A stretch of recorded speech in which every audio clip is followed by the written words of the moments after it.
صحیح بخاری کی ایک روایت میں آتا ہے، حضرت ابو ہریرہ رضی اللہ تعالی عنہ سے مروی ہے کہ رسول اللہ صلی اللہ علیہ وسلم نے فرمایا، وہ بہترین دن جس پر سورج طلوع ہوا جمعہ کا دن ہے۔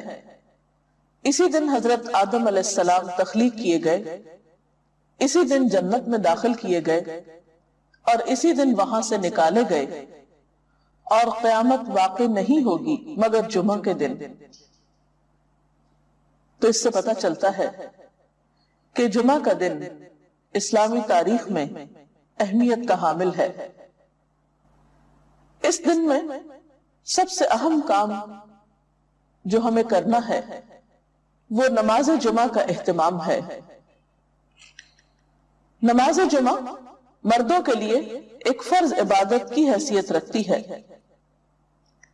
حضرت جابر رضی اللہ تعالی عنہ سے روایت ہے کہ رسول اللہ صلی اللہ علیہ وسلم نے فرمایا، جو شخص اللہ اور یوم آخرت پر ایمان رکھتا ہو اس پر جمعے کے دن جمعہ پڑھنا فرض ہے، سوائے مریض کے، مسافر کے، عورت، بچے یا غلام کے۔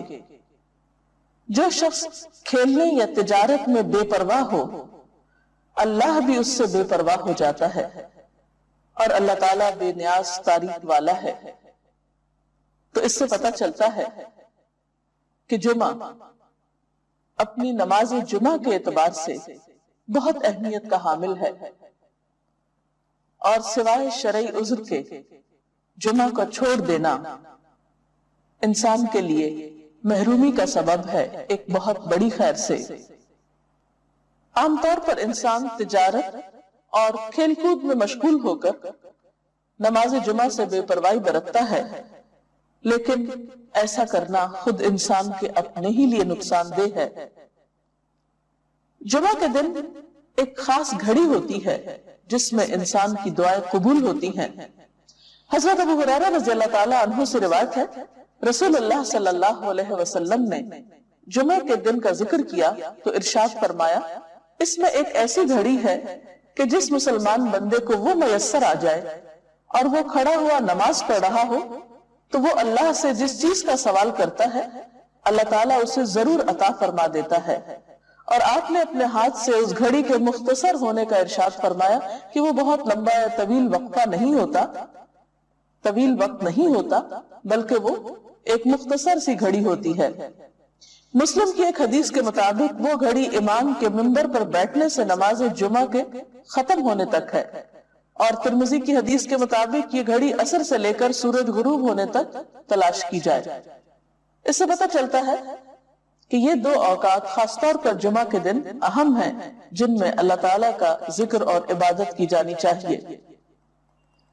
نماز جمعہ کے علاوہ کچھ اور کام بھی جمعہ کے دن خاص اہتمام کے ساتھ کیے جانے چاہیے۔ ان میں سب سے پہلی چیز طہارت و پاکیزگی کا اہتمام اور اس کے لیے غسل کرنا۔ حضرت ابو سعید خدری سے روایت ہے کہ رسول اللہ صلی اللہ علیہ وسلم نے فرمایا، جمعہ کا غسل ہر بالغ شخص پر واجب ہے، یعنی اس سے اس کی اہمیت کا اندازہ ہوتا ہے۔ حضرت سلمان فارسی کہتے ہیں کہ نبی صلی اللہ علیہ وسلم نے فرمایا کہ جو شخص جمعہ کے دن غسل کرے اور جس قدر اس کے امکان میں ہو طہارت کرے، پھر تیل لگائے یا اپنے گھر کی خوشبو استعمال کرے، اس کے بعد جمعے کے لیے نکلے اور دو آدمیوں کے درمیان میں جو مسجد کے اندر بیٹھے ہوں تفریق نہ کرے، یعنی بیچ میں سے ان کو نہ کاٹے، پھر جس قدر اس کی قسمت میں ہو نماز پڑھے، پھر جس وقت امام خطبہ پڑھنے لگے تو چپ رہے، تو اس کے وہ گناہ جو اس جمعے اور پچھلے جمعے کے درمیان ہوئے بخش دیے جاتے ہیں۔ حضرت اوس بن اوس سے روایت ہے کہ رسول اللہ صلی اللہ علیہ وسلم نے فرمایا، تمہارے دنوں میں سب سے فضیلت والا دن جمعے کا دن ہے، پس تم اس دن مجھ پر کثرت سے درود بھیجا کرو، اس لیے کہ تمہارا درود مجھ پر پیش کیا جاتا ہے۔ اس کے علاوہ سورۃ الکہف پڑھنا۔ آپ صلی اللہ علیہ وسلم نے فرمایا، جو شخص سورۃ الکہف کی تلاوت جمعے کے دن کرے گا تو آئندہ جمعے تک اس کے لیے ایک خاص نور کی روشنی رہے گی۔ سورۃ الکہف 15ویں پارے میں ہے۔ اجر و ثواب کے اعتبار سے بہت بہترین سورت ہے۔ اس کی ابتدائی 10 آیات کے پڑھنے والے کے لیے فتنہ دجال سے محفوظ رہنے کی خوشخبری بھی ہے۔ ان آیات کو یاد بھی کر لینا چاہیے۔ نماز جمعہ ایک فرض نماز ہے۔ قرآن پاک میں اللہ تعالیٰ فرماتے ہیں یا ایھا الذین آمنوا اذا نودی للصلاۃ من یوم الجمعۃ فسعوا الی ذکر اللہ وذروا البیع ذالکم خیر لکم ان کنتم تعلمون۔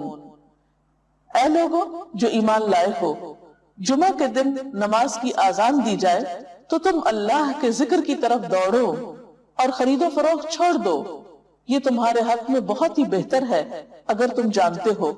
یعنی باقی تمام کام کاج چھوڑ کر عبادت کی غرض سے نماز جمعہ کے لیے مسجد میں حاضر ہونا چاہیے۔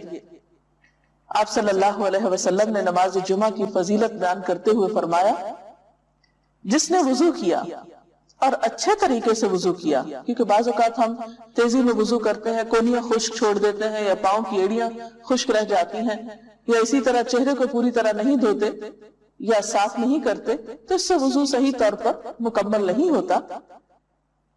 تو آپ صلی اللہ علیہ وسلم نے اچھی طرح وضو کرنے کا حکم دیا، فرمایا کہ پھر وہ شخص جمعہ پڑھنے کے لیے آئے اور کان لگا کر خطبہ سنے اور خاموش رہے تو اس کے اس جمعے سے دوسرے جمعے کی درمیانی مدت اور مزید 3 دن کے گناہ معاف کر دیے جاتے ہیں۔ اس میں آپ دیکھ رہے ہیں کہ خاص طور پر خطبے کے وقت خاموشی کا ذکر ہے، کیونکہ اس وقت توجہ کے ساتھ بات سننا نہایت ضروری ہے۔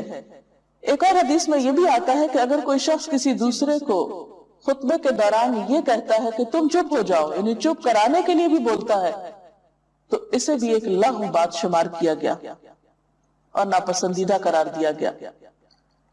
نماز جمعہ نہ پڑھنے والوں کے لیے آپ نے وعید بھی سنائی۔ حضرت ابو ہریرہ اور حضرت ابن عمر سے روایت ہے، انہوں نے رسول اللہ صلی اللہ علیہ وسلم کو اپنے منبر کے تختوں پہ یہ فرماتے ہوئے سنا کہ لوگ جمعے چھوڑنے سے باز آ جائیں، ورنہ اللہ تعالیٰ ضرور ان کے دلوں پہ مہر لگا دے گا، پھر وہ یقیناً غافل لوگوں میں سے ہو جائیں گے۔